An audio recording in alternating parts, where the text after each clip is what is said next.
I welcome you all to Learn Karo classes. I am Riddhi, your commerce educator, and आज हम बात करने वाले हैं आप लोगों की बहुत important discussion की, that is कि हमारे बीकॉम और बीकॉम ऑनर्स के डोमेन सब्जेक्ट्स में क्या आने वाला है, यानी कि अकाउंट्स का पैटर्न क्या रहेगा एग्जाम का, और अकाउंट्स का कितना सिलेबस हमें पढ़ना है और कैसे हमें सीयूईटी में अकाउंट्स के डोमेन का प्रिपरेशन करना होगा।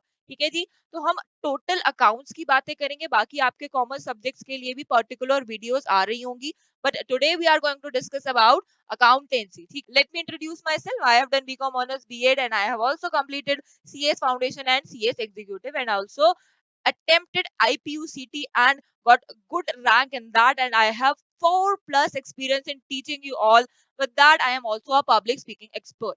Let's come to our today's sessions discussion, जो की है हमें डिस्कस करना है कि 12th का सिलेबस कैसे आएगा और हमें क्या क्या टॉपिक्स पर फोकस करना पड़ेगा बहुत अच्छे मार्क्स लाने के लिए।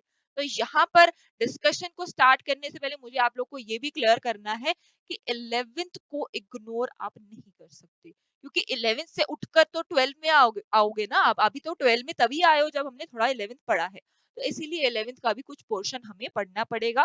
That also we are going to discuss in today's session.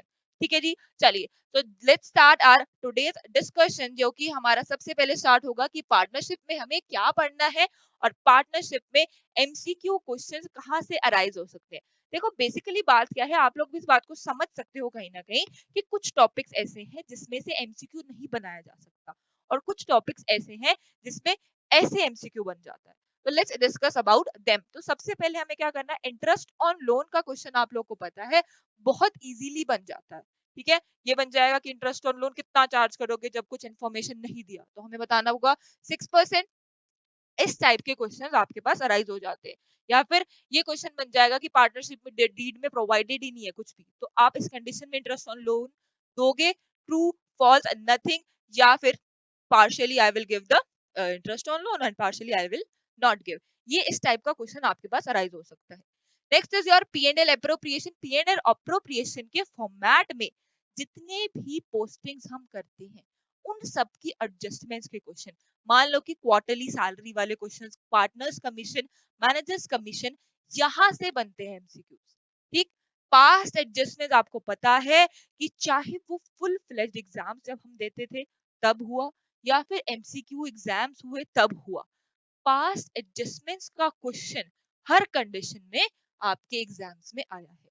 Guarantee of profit, interest on drawings का क्वेश्चन बन सकता है जिसमें हमें इंफॉर्मेशन मिल जाएगा कि इतना ड्राइंग्स है, इतना आपको इंटरेस्ट कैलकुलेट करना है कि हर ईयर के एंड में, हर मंथ के एंड में विड्रॉ करता था ओनर, तो आपको इंटरेस्ट ऑन ड्राइंग्स देना है। इस टाइप के क्वेश्चन एमसीक्यू में इजीली बन भी पाते हैं और बनते भी यही है। अब आपको टोटल बैलेंस शीट बनाने को तो मिलेगा नहीं, इतना बात तो हम समझ सकते हैं। चलिए let's discuss about change in profit sharing ratio. Change in profit sharing ratio में हमारे पास इंपॉर्टेंट है गुडविल, ट्रीटमेंट ऑफ रिजर्व। देखो गुडविल ऐसा टॉपिक है जिसमें आप छोटा क्वेश्चन भी बना सकते हो और कॉम्प्लेक्स भी कर सकते हो, तो इसीलिए गुडविल ऐसा टॉपिक है जिससे आपका क्वेश्चन फॉर श्योर बन रहा होगा एग्जाम में। इसीलिए गुडविल को बहुत अच्छे से फोकस करेंगे, तीनों के तीनों मेथड्स पर हम बहुत ध्यान लगा देंगे। ठीक है जी, इतनी प्रिपरेशन हमने अच्छे से करनी है कि हर बच्चा अच्छे कॉलेज में इस बार एडमिशन ले पाए। चलिए let's discuss about further topics. अब देखो ये गुडविल का एक क्वेश्चन है हमारे पास, इस टाइप का क्वेश्चन हमारे पास अराइज हो सकता है। ठीक है जी, क्वेश्चन में दिया हुआ है कि कैपिटल इन्वेस्टेड इज 5 लाख। अब एक बात को मुझे एक बार बताना कि कैपिटल इन्वेस्टेड क्या होता है। कैपिटल इन्वेस्टेड वही सेम कैपिटल है जिसकी हम स्टार्टिंग से बातें करते आ रहे हैं, that capital plus liability is equals to assets. ठीक है ना, बचपन से यही बातें चल रही हैं या फिर नहीं, जब से 11th में आया है तब से ये एक फॉर्मूला बार बार सुन चुके हैं। तो इसी कैपिटल की बात यहाँ पर की जा रही है, और अगर ये कैपिटल हमारे पास नहीं होता किसी क्वेश्चन में, तो इस लायबिलिटी और एसेट से हम इस कैपिटल तक पहुंच सकते हैं या नहीं? बिल्कुल पहुंच सकते हो। तो ऐसी टाइप के छोटे मोटे कंफ्यूजिंग क्वेश्चंस आपके बन जाते हैं बहुत इजीली, और हम सोचते हैं कि यार ये इतना टिपिकल क्या आ गया हमारे पास, तो ध्यान लगाना है बस।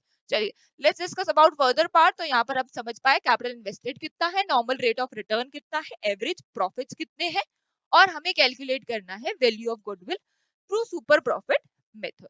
चलिए तो वैल्यू ऑफ गुडविल तो हम निकाल सकते हैं। गुडविल निकालने का क्या फॉर्मूला है?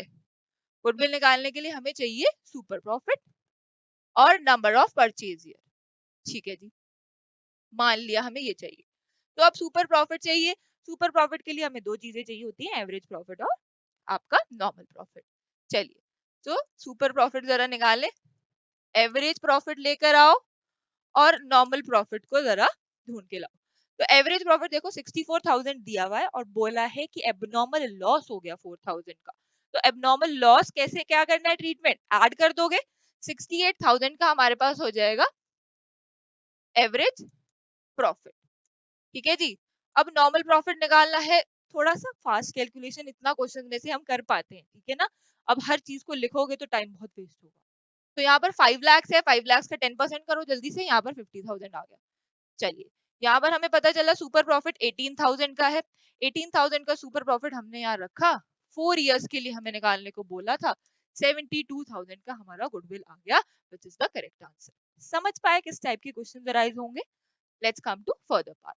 एडमिशन में से देखो क्या आ सकता है, एडमिशन में से आ सकता है चेंजिंग प्रॉफिट शेयरिंग रेशियो, या फिर आप समझ पाते हो कि गुडविल कितना इंपॉर्टेंट है, तो प्रीमियम फॉर गुडविल भी हमें बहुत अच्छे से करना है। Next is your retirement. Retirement में हमें क्या करना है, रिटायरमेंट में हमें पढ़ना है ट्रीटमेंट ऑफ गुडविल। देखो, ट्रीटमेंट ऑफ गुडविल हमेशा इंपॉर्टेंट रहेगा, गुडविल का बहुत इंपॉर्टेंट रोल रहता है एमसीक्यू टाइप क्वेश्चंस में। Next is your dissolution. Dissolution में हमें पता है थ्योरेटिकल क्वेश्चन आता है, difference between dissolution of partnership and dissolution of partnership firm. ठीक है जी, ये एक हमारा टॉपिक हो गया। दूसरा हमारे पास आता है रियलाइजेशन अकाउंट में रियलाइजेशन एक्सपेंस की एंट्रीज। वो जर्नल एंट्रीज जो रियलाइजेशन एक्सपेंस की है, वो आपको बहुत अच्छे से पढ़नी है। ठीक है जी। Next is your share. Share में तो मैं आप लोग को इतना फॉर श्योर बता सकती हूँ कि फॉरफीचर और री इशू का क्वेश्चन भूल के मत छोड़ जाना, क्योंकि फॉरफीचर और री इशू तो 100% आपके एग्जाम में पहुंच चुके हैं। फॉरफीचर री इशू बहुत इंपॉर्टेंट है, हर कंडीशन में इंपॉर्टेंट रहेगा, चाहे कोई भी कॉम्पिटिटिव एग्जाम हो।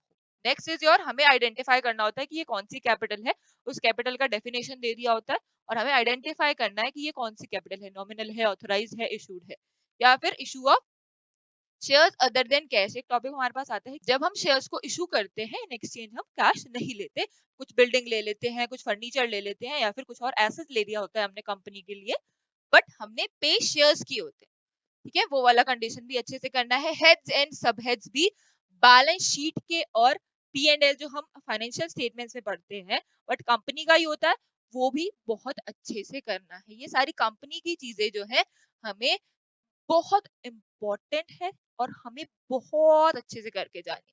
क्लियर है जी ये बात, हमें समझ पाए इन चीजों को हम। नेक्स्ट इज एक क्वेश्चन का एग्जांपल लेंगे कि यहाँ पर आपको कुछ डेफिनेशंस दी गई है, आपको आइडेंटिफाई करना है कि इनमें से नॉमिनल शेयर कैपिटल कौन सा रहेगा। ठीक है, that part of authorised capital which is issued by the company, that amount of capital which is actually applied by the prospective share holders, the amount of capital which is actually paid by shareholders, या फिर the maximum amount of share capital which a company is authorized to issue। समझ पाए? तो यहाँ पर आप लोग को आइडेंटिफाई करना है which is the correct answer। तो इस टाइप का क्वेश्चन आपके पास अराइज हो जाते हैं, सी इज द करेक्ट आंसर यहाँ पर। लेट्स डिस्कस डिबेंचर्स में से क्या आएगा। डिबेंचर्स में आपने ये चीज पढ़ी है, इशू एंड रिडेम्पशन जब एक साथ हो जाता है, कि वो हमारे केसेस में हमें पता है कि जब इशू पार पर हो गया, फिर रिडेम्पशन प्रीमियम पर हो रहा है, इशू प्रीमियम पर हो गया, रिडेम्पशन डिस्काउंट पर हो रहा है, वो वाले कंडीशन के क्वेश्चन हमारे पास बहुत बहुत इंपॉर्टेंट एंड हमें कंप्लीटली उन्हें अच्छे से करना पड़ेगा। समझ पाए? और अकाउंटिंग रेशियोज में से सॉल्वेंसी रेशियो और प्रॉफिटेबिलिटी रेशियो में से ग्रॉस प्रॉफिट रेशियो हर कंडीशन में इंपॉर्टेंट है, बहुत अच्छे से हमें इन चीजों को पढ़ना है। एनपीओ में हम क्या करके चलेंगे, फंड बेस्ड अकाउंटिंग, सब्सक्रिप्शन और कॉस्ट ऑफ मटेरियल कंज्यूम। अब यहाँ पर देखोगे आपको पता है कि इन टॉपिक्स का आप सॉल्विंग भी कर सकते हो जल्दी से, और इनका सिर्फ एक डिजिट या फिर एक कॉम्प्लेक्सिटी की स्टेटमेंट क्वेश्चन को गलत करा सकती है। तो ये हमारे इंपॉर्टेंट टॉपिक्स हैं, इनका एक एक कंसेप्ट, एक एक बात हमें बहुत अच्छे से करनी है। फंड बेस्ड अकाउंटिंग, सब्सक्रिप्शन और cost of material consume. Clear? Let's come to further part, एक क्वेश्चन और समझेंगे। An example of cash flow activity from operating activity is. तो यहाँ पर ये आपको एक बात समझनी पड़ेगी कि कैश फ्लो में से कैसे क्वेश्चन है। कैश फ्लो में से यही चीजें अराइज होंगी कि ये आपको हमने दे दिया, अब आप हमें बताओ कि ये कौन सी एक्टिविटी में जाएगा। अब आप ऑपरेटिंग एक्टिविटी का अमाउंट निकालो, या फिर आप ये अमाउंट निकालो, या फिर आप वो स्टेटमेंट निकालो जो ऑपरेटिंग एक्टिविटी में जानी होगी, वो पोस्टिंग निकालो जो इन्वेस्टिंग एक्टिविटी में जानी होगी। हमने आपको 4 पोस्टिंग दे दिया, एक ऐसी निकालो जो फाइनेंशियल एक्टिविटी में जानी होगी, फाइनेंसिंग एक्टिविटी में जानी होगी। ठीक है, समझ पा रहे हो इन बातों को? तो ये सारी चीजें हमें करके चलनी पड़ेगी। चलिए इस क्वेश्चन की बात करते हैं। एग्जाम्पल हमें बताना है कि ऑपरेटिंग एक्टिविटी का कौन सा एग्जाम्पल है इनमें से। So purchase of own debenture, own debenture क्या जाएगा, फिक्स एसेट क्या जाएगा, interest paid on term deposits by a bank क्या जाएगा, issue of equity share capital कहाँ जाएगा। तो आपको इनमें से बताना है कि ऑपरेटिंग एक्टिविटी का कौन सा स्टेटमेंट हमारे पास है।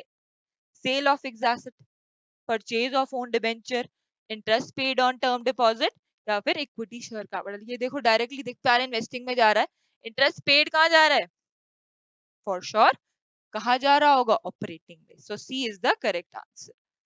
इस टाइप के क्वेश्चन हमें प्रैक्टिस करने पड़ेंगे बहुत सारे। तो टेंशन की तो बात है ही नहीं, आप लोगों को हम बहुत सारे क्वेश्चंस प्रोवाइड करवाएंगे, लाइव सेशंस आप लोगों के लिए बहुत सारे आने वाले हैं।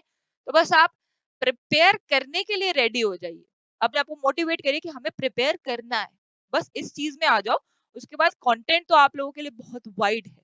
ठीक है जी, चलिए pick the odd one out. इसमें से हम लोग को ऑड वन आउट देखना है। शेयर होल्डर फंड है, रिजर्व एंड सरप्लस है, नॉन करंट लायबिलिटीज है, या फिर करंट लायबिलिटीज।